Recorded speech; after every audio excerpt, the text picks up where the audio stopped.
It's a very tragic story. There was a man with a checkered pedigree, with a turbulent, chaotic backstory, who committed a grievous crime and was executed for it. In the Torah, there are two executions that happened for two people that committed two grievous crimes, and the first one is found in this week's parsha, the Mekalel, the blasphemer. All the way at the end of the parsha, we read a story about a man who blasphemed, and Moshe did not know what to do with him, and he put him in a holding cell, and God says this person is guilty of a capital crime, and he was executed. Now, when we read the story and we learn about this character, we find some very interesting, intriguing, perplexing, even baffling, but certainly instructive insights. The Torah spends a lot of time telling us who he was, his pedigree, his backstory, his parentage. You read a story about a criminal, and it doesn't even mention his name. We're not told his name. But we are told that he was the product of a mixed union. His father was Egyptian, and his mother was Israelite. Her name is Shlomis Bas Divri from the tribe of Dan. That's his mother. And his father was an Egyptian man. So he comes from a mixed union. Now, which Egyptian man? Very interesting. This connects a lot of the stories. When Moshe, he grows up and he goes out to investigate his brethren, and he sees an Egyptian man striking a Hebrew man, and he looks right, he looks left, he sees there's no one watching, he kills the Egyptian man. And he buries him in the sand. That Egyptian man is the biological father, we're told, of this blasphemer. So a story from chapter 2 of Exodus and all the way over here at the end of Vayikra, Leviticus, we see a connection here. And we're told some more interesting insights. Chapter 2 of Exodus, Moshe sees an Egyptian man striking a Hebrew man. Who's the Hebrew man? That's Dathan, the Midrash tells us. Dathan, the legendary malcontent rabble-rouser, the person who joins Korach in his rebellion, the person who's always a thorn in the side of Moshe and Aaron, the person who's always complaining, causing all sorts of trouble. And then we discover that the Egyptian man was striking the Hebrew man because the Hebrew man, Dathan, was the husband of this Shlomis Bas Divri from the tribe of Dan. And there was an act of infidelity, of adultery.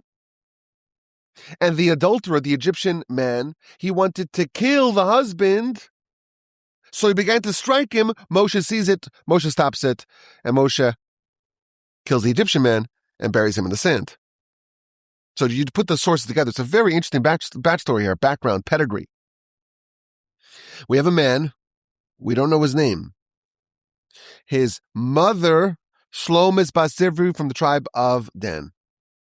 His biological father is an Egyptian man, the Egyptian man that Moshe killed. But his biological mother's husband, the jilted husband, is Dathan. That's who this person is. And in our parsha, we read that he has the ignominious distinction of being the first person executed in a Jewish court of law. Very interesting. Now, when we study this story, we find some very interesting and unexpected curiosities. Rashi tells us that this person who became a blasphemer was a convert.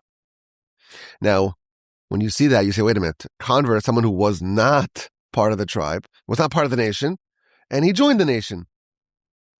But this person, you're telling me, the blasphemer, his mother's Jewish, his mother's Shlomis Bas Divri, his father was Egyptian, sure, but his mother was Jewish. We know the principle. It's known as matrilineal descent. We know a principle. If someone's mother's Jewish, they're Jewish. So why does he have to convert? That's the question many of the commentators asked. And one explanation is that, well, the principle of matrilineal descent is only after Sinai. But because this person was around in the times of Egypt, this is before Sinai. Moshe is in Egypt, the nation's still there. It's before Sinai. This principle does not apply. He would have to have both parents being Jewish. Only one was, and therefore he needed to convert.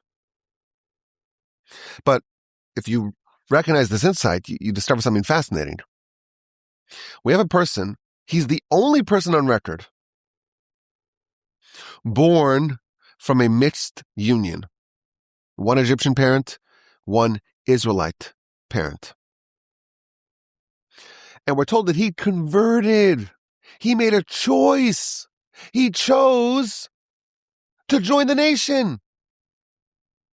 He voluntarily opted in. He converted. And we know that there were many, many Israelites that opted to stay behind, that did not join the nation in the Exodus. We've spoken about this many times. 80%, we're told, 4/5 of the Israelites stayed behind. 4/5 of the Israelites did not want to leave Egypt. They had so thoroughly assimilated into Egypt and the Egyptian way of life and the Egyptian values and the Egyptian gods that their Israelite identity was forfeited. So we have the overwhelming majority, 80% of the Israelites with two Israelite parents, they opted out of the Exodus. And we see this blasphemer who has a choice. He's not an Israelite, but he opts in. He becomes a convert. He was willing to make sacrifices to join the nation. And nevertheless, he had this episode of blasphemy and was executed. Now, we discover something else about his backstory.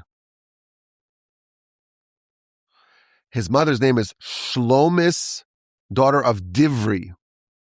Shlomis, daughter of Divri. So the commentaries tell us that the word Shlomis is from the word shalom, which means high or peace, but it's like a word of greeting. And this woman, she was always greeting people. And the word Divri is from the word dvarim, which means words. She was a chit-chat. She was a bit flirtatious, and that got her into trouble. That's what the commentaries say. But the Midrash says something else. The word Divri is etymologically connected to the word dever, which means pestilence. 10 plagues in Egypt. The 5th one is the plague of pestilence. The animals died. All the Egyptian animals that left outside died. Only the ones that were inside the barns survived. And the verse tells us that every single Egyptian-owned animal that was left outside perished. Not even a single Israelite-owned animal died. It was totally lopsided. That's chapter 9, verse 6 of Exodus. And then verse 7, we read how Pharaoh sent investigators to go inspect the damage. Go see what happened. There's this episode of pestilence. Go see what happened. Go see who the casualties were by. And the verse says that these inspectors, they discovered that there was almost no casualties amongst the Israelites. There was actually one animal, one Israelite-owned animal that did die. So the Midrash says what happened over here. We have this blasphemer, this unnamed blasphemer. His mother is Shlomis bas Divri. His father is the Egyptian man that Moshe killed. His presumed father, meaning his mother's husband, is Dathan. So everyone's under the impression that his father is Dathan. But halachically, he's an Egyptian. So his animal, Betsy, she was outdoors. The plague of pestilence comes, fifth plague, and the animal dies. And Pharaoh sends scouts, inspectors, investigators to survey the entire land. And they discovered there was a single casualty from an Israelite-owned animal. And that's why Pharaoh was able to deny the miraculous nature of this plague. It wasn't just us who suffered. Yeah, there was some sort of plague, some bug, some infection, some pandemic that struck all the animals, and it killed all sorts of animals, Egyptian-owned animals, and even Israelite-owned animals. Look, we see one example of that. And that gave him the strength to deny the miracle and to not send the Israelites out. And the mom is called Divri. Divri is hinting at the plague of Dever, of pestilence. Now, the truth is, the reason why the animal perished, because the animal was actually, in truth, an Egyptian-owned animal. But no one knew that. Pharaoh didn't know that. And therefore, Pharaoh assumed that this was an Israelite-owned animal. So we see something very fascinating. We see a person who, due to no fault of their own, was born a bastard. Their mother had consorted with this Egyptian man, and the circumstances of that are not clear. Was it willful? Was it an assault? But regardless, the kid's born with no fault of their own, and they're just part of they're a product, a progeny of a mixed union, of adultery, of infidelity. And halachically speaking, they're not part of the Israelite nation, and they suffer. They're an Egyptian, really, halachically, and they suffer. His animal died. But he decided to choose to join the Israelites. He had an affinity for his mother's nation, and when the Exodus comes, 80% of the true Israelites, of the unquestionable Israelites, stay behind. He joins. But sometime later, he blasphemes, and he was executed. And Rashi tells us the circumstances of his outburst. The nation was divided up in camps. There were 4 quadrants. Each quadrant was comprised of 3 tribes, and they were on the 4 different directions. And in the middle was known as the camp of the Levites. And the different Levite families were surrounding and protecting the epicenter, which was the tabernacle. And that's how the nation was oriented. And this person, he wanted to pitch his tent in the camp of the Danites. He said, listen, my mother is from the tribe of Dan. So which tribe should I belong to? Which tribe should I pitch my tent in? I'm going to go to the tribe of Dan. So he brings his tent and all of his possessions, And he starts pitching his tent in the area allocated for the tribe of Dan. And before long, some people come and say, what are you doing here? Excuse me, sir. This is the area allocated for the tribe of Dan. You, my friend, are not welcome. And he says, why not? My mother's from tribe of Dan. Yeah, your mother's from tribe of Dan, but your father's an Egyptian. And here, these lands, or this area in the camp is designated exclusively for those who come from the tribe of Dan via their father, not via their mother. And he insisted, no, I belong over here. Now, parenthetically, we would all say, this is so important. Why are they squabbling over this person who wants to pitch his tent by the tribe of Dan? Just let the guy be there. Why are they making such a fuss? Because this question was escalated. It went to the courts. And they came to the court of Moshe, the supreme court of the land. And the Danites presented their case, and this person, son of Shlomis Bas Divri, and an Egyptian man, he made his case, and Moshe ruled that the Danites are correct. But you and I would say, it's so petty. Let the guy pitch his tent there. It's petty. What difference does it make? Why are you making such a big deal over such a triviality? That's what all of us would say. But the commentaries tell us something absolutely amazing. The Torah spends a lot of time detailing exactly where all the different tribes encamped. Which 3 tribes were to the east and to the south and to the west and to the north, and the different families of the Levites. And even within the tribes, there were specific allocations of which areas were for which tribes in a given quadrant.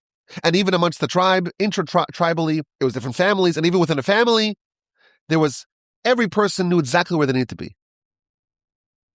Why is it so important who encamps where? Why can't it be like Southwest? It's family-style seating. Sit wherever you want. It used to be like that. Now you got to find the middle seat with 2 large people on either side, each one getting the armrest. A painful 3 hours awaits. What's the big deal? Why does the Torah spend so much precious time talking about the different camps and the different tribes and the different flags and the different families, the different orientation of the nation when they encamp, how they break down the camp, how they travel? Commentaries tell us something absolutely fascinating. We know that there are 600,000 root souls, 600,000 members of this nation.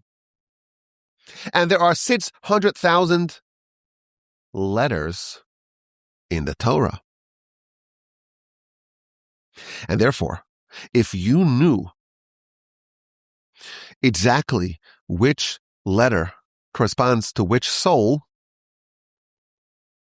and you had 600,000 souls, you can orient them in a precise way that from a 50,000-foot view, they are a living Torah scroll. Theoretically, if you knew which soul was which letter, you could actually write the whole Torah, not with the ink, with the letters, but with the souls. And the layout of the camps was the writing of the Torah scroll. That's what it was. And therefore, everyone had to be exactly in the right place. Because everyone represented a letter, every soul represented a letter. And it was oriented precisely in a way that spelled out the entire Torah. Comes along this Danite, and he doesn't belong. He's out of place. He is going to corrupt the entire Torah scroll. It's a huge deal. The Danites are not willing to accept this. It goes to the courts. It escalates all the way to the Supreme Court.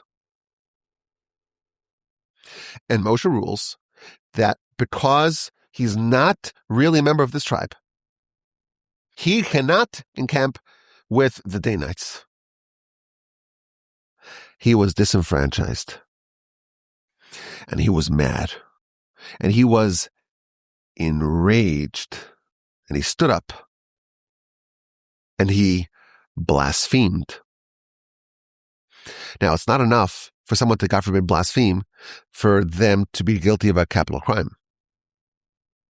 Capital crimes can only be meted out if there is forewarning.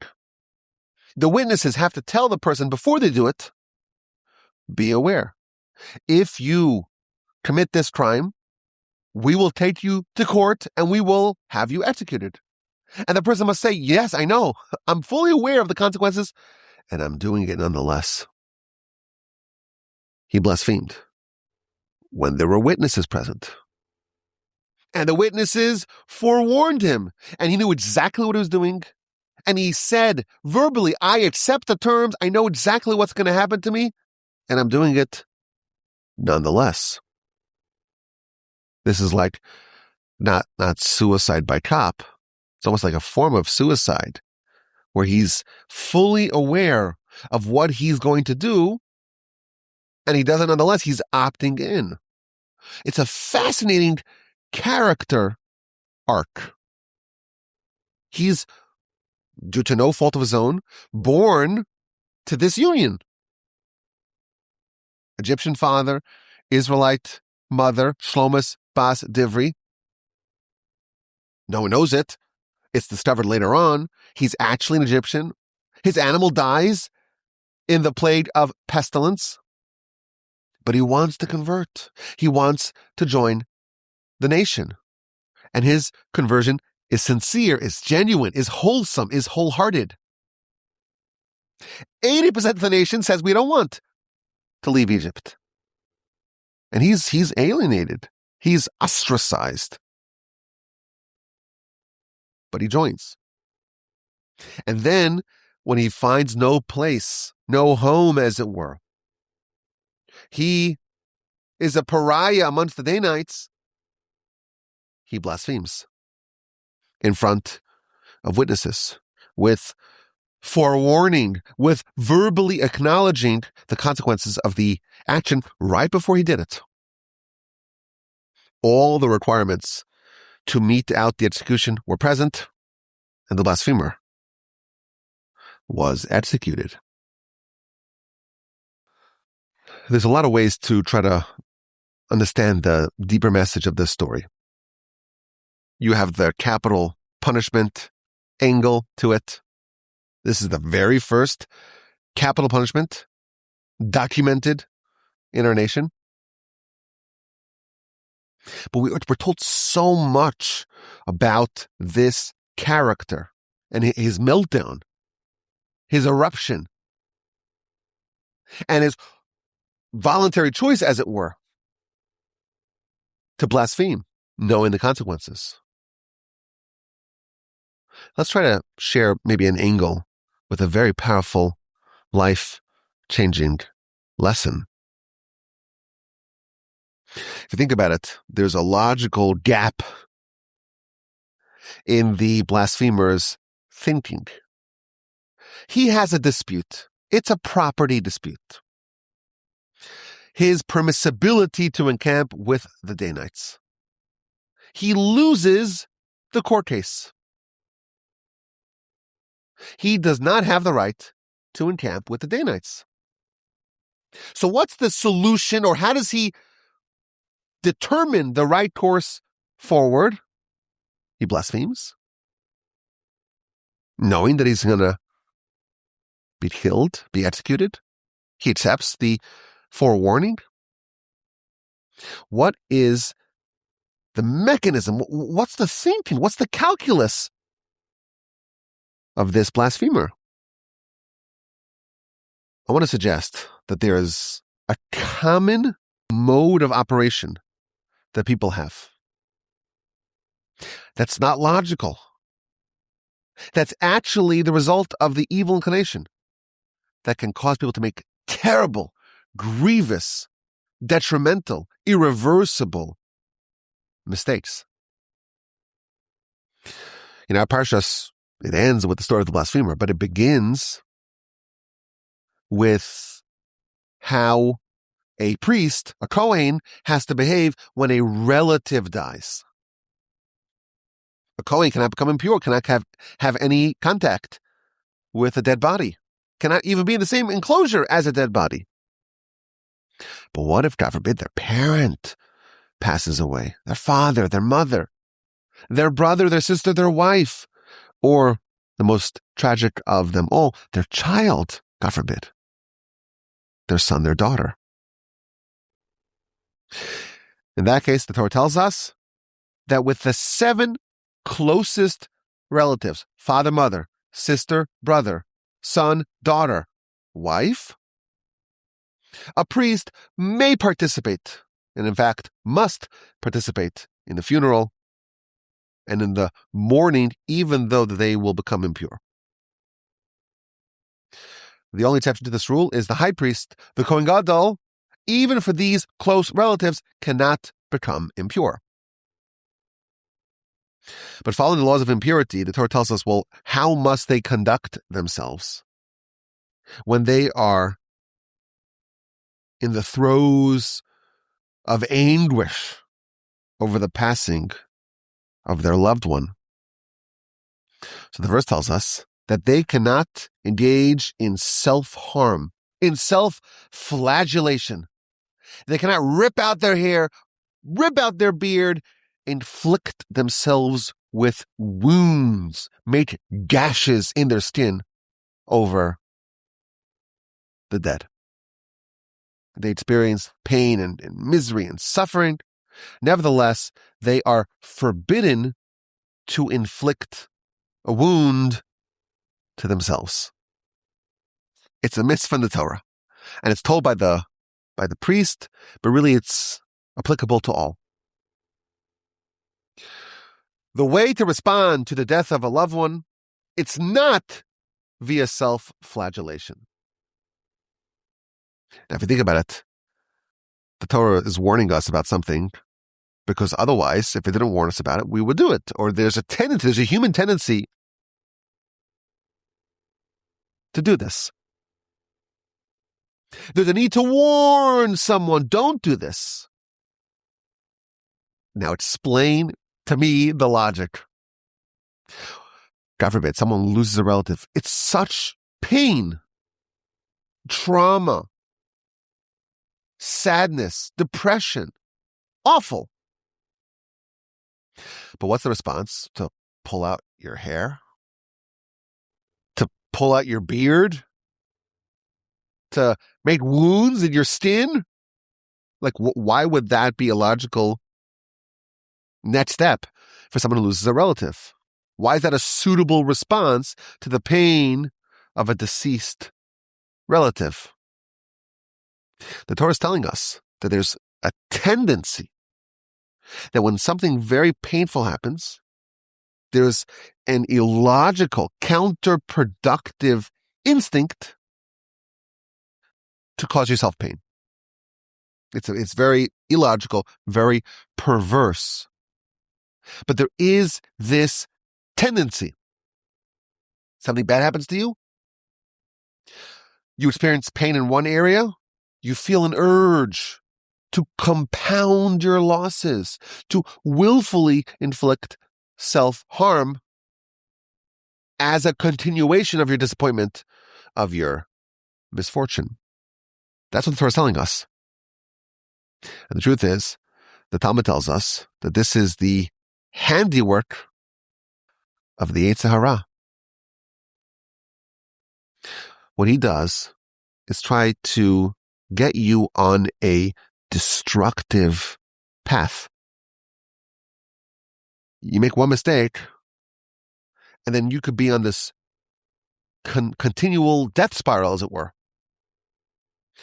where there's a certain buildup of momentum. You yield to the evil inclination. Now you're unstable. You're likely to now succumb a second time, a third time, a fourth time, a fifth time, a 10th time. And before you know it, there are endless concessions. And it's almost impossible to stop the bleeding. I think of it as like a if someone cheats on their diet, and before you know it, they're binging. Or it happens a lot with people in investing. They make a small mistake, and it's kind of hard to stop digging. You find yourself in a hole. They say the best thing you got to stop digging. Why do you have to say that? Because we have a tendency, you make a mistake, to just make more and more and more and more mistakes. To cut your losses is hard because the Yetzer Hara wants you to get into this destructive pattern. It's a certain tendency that we have.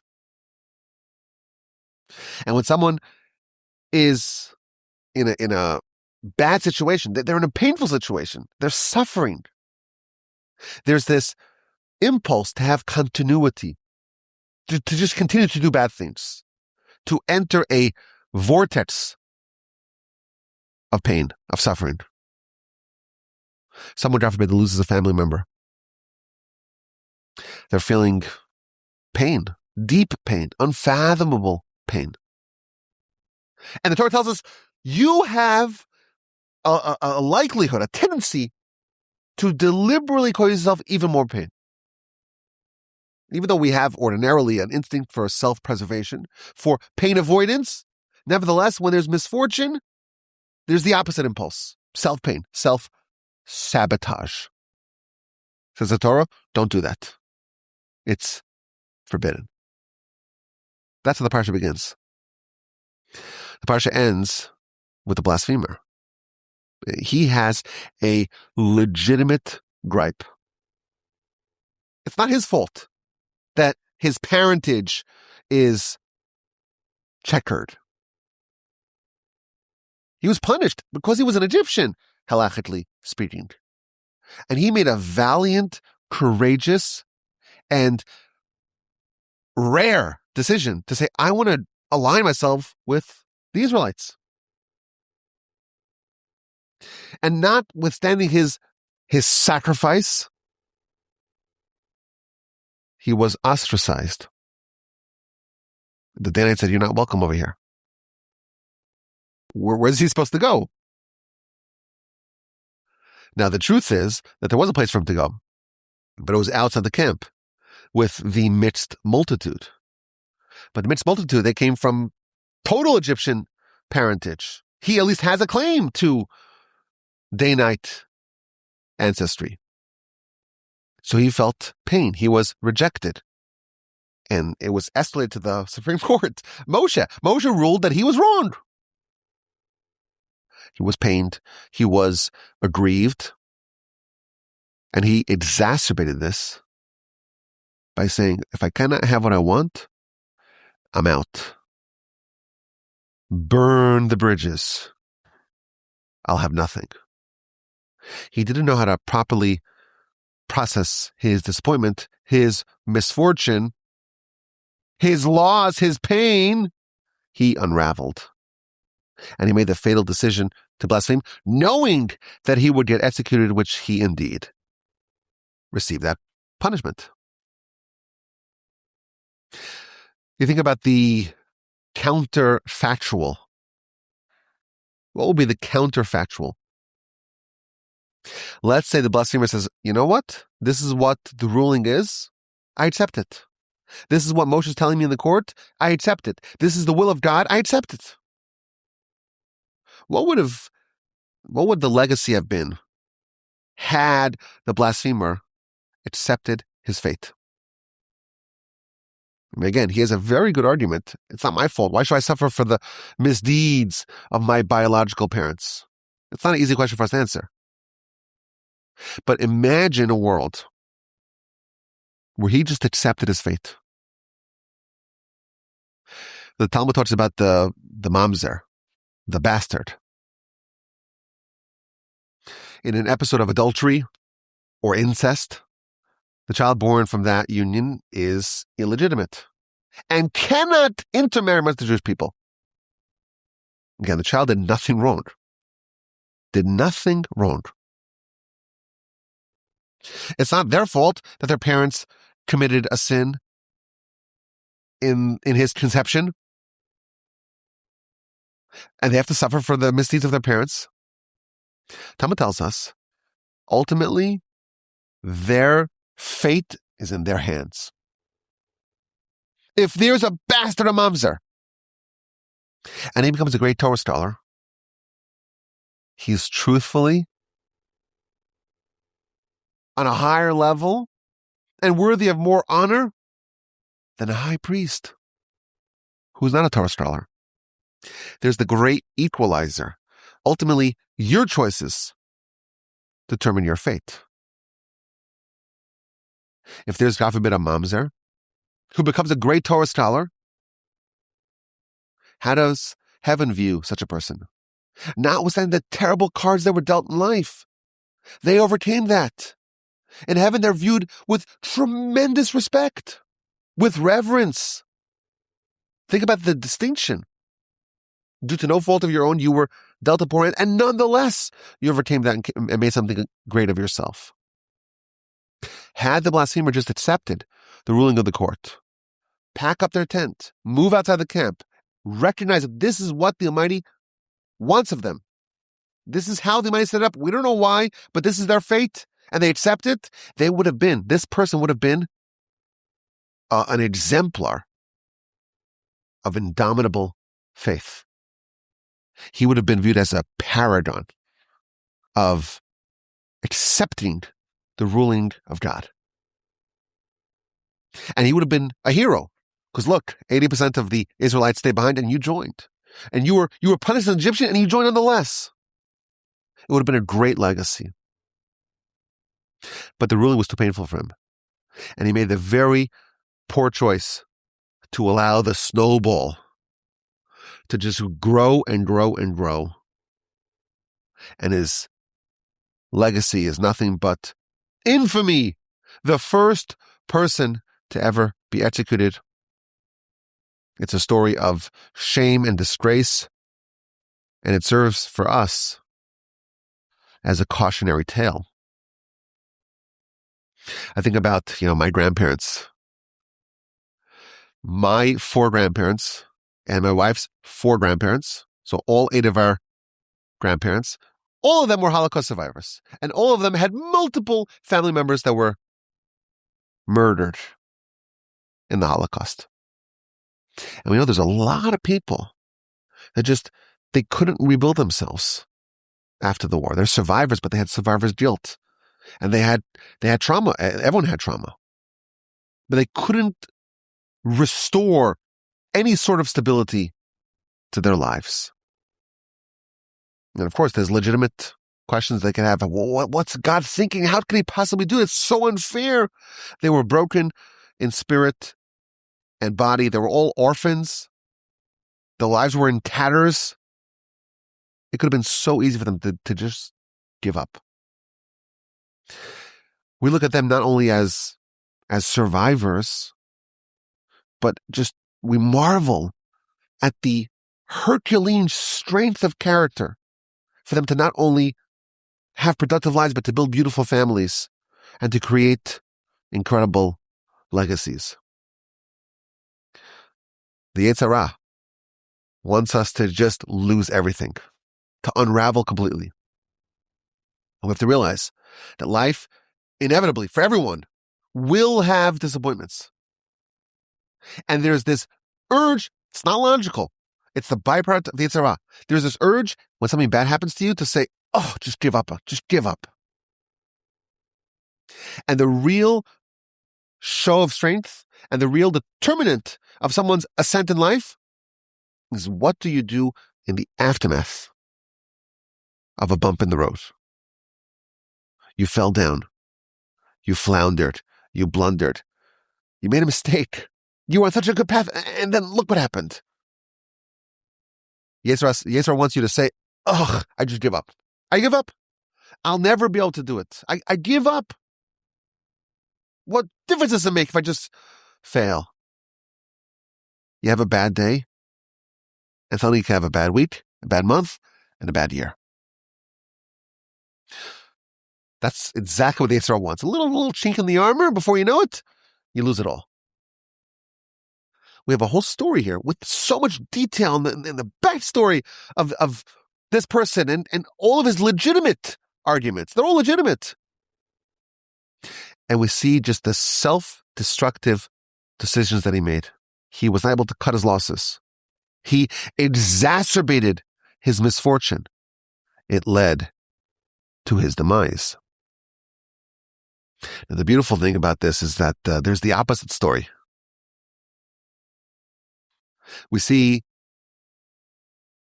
someone who experienced misfortune making it worse and worse, a snowball that led to his death and to his ignominious end. Truth is, there's the opposite. There's the snowball that leads to heaven. When someone has a little bit of success, they feel emboldened. Wow, look at what I could do. Let's try it again tomorrow with one notch higher. The Mishnah tells us, it's very short, very concise. Mitzvah, goreres mitzvah. One mitzvah drags the second mitzvah in its wake. An avera, a sin, goreres avera, drags a second sin in its wake. There's the power of momentum. When you are ascending, each step in your ascent makes the next step more reachable. And the opposite's true as well. Momentum heading in the opposite direction is also a force to be reckoned with. Whichever way the momentum is going, it's going to go, or likely to go in that direction, and it's hard to stop it.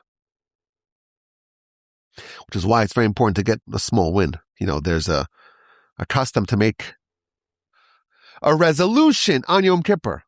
A resolution.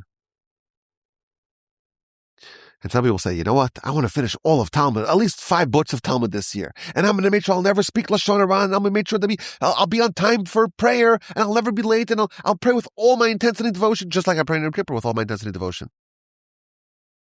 And that's a very noble place to arrive at. But what's the best way to get there? One small step. Because one small step tomorrow will be also a small step, but slightly larger. And then the next step will be slightly larger. And it will grow. And it will augment. It will increase. And it's geometric. Because it grows and grows and grows.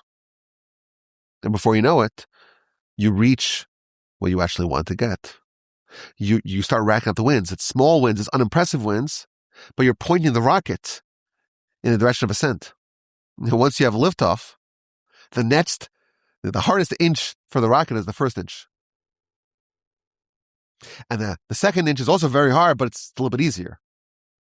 Once you're a mile up, well, that's the hardest mile of the hundreds of thousands of miles that you want to do. That's how it works. The momentum can lead you to the stratosphere in both directions, positive and negative. I always think about my grandfather, blessed memory. His books, unbelievable. His accomplishments, his institutions, his students that he built. And it's kind of depressing. You compare your abilities to such luminaries. Just think about the volume, the voluminous impact of his writings. The principle of positive momentum, it's something that we have to always remember. And maybe it's cliche, platitudinal, but you write one clear word, and you write a second clear word, and a third word. Before you know it, you have a sentence. It's an idea. It's a thought. It's like a little notch, a little accomplishment. And you know what? When you have a nice thought, a clear thought, a well-reasoned thought, the second thought will be a bit easier. If you have one discovery in Torah, it's very hard to achieve that. But the hardest one is the first one. You build a momentum. Your brain has been upgraded. Your soul has been unlocked. one notch. The mitzvah drags a second mitzvah in its wake. And again, the opposite is true. Momentum is like a force. It's a force multiplier. When it's heading in the wrong direction, it could very, very quickly escalate. And you could fly off the rails very quickly. The doomed rocket can lead to devastation, catastrophe. We see an incredible example of this. Again, this is someone that made excellent choices and had legitimate gripes with the system, legitimate complaints against what was done to him.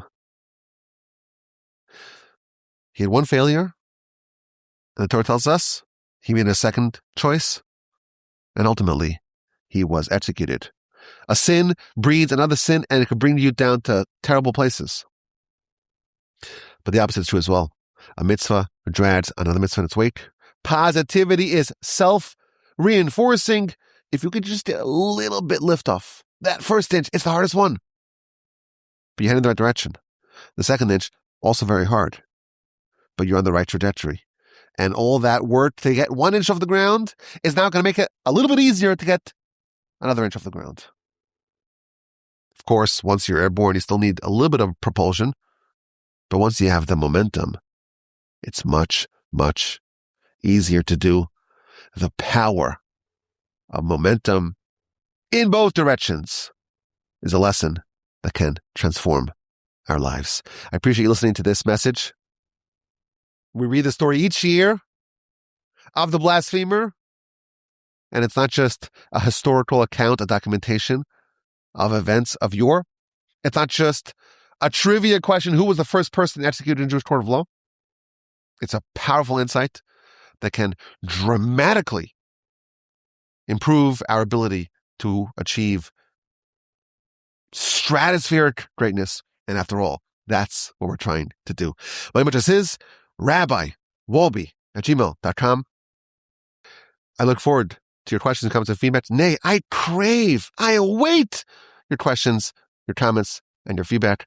rabbiwolbe@gmail.com.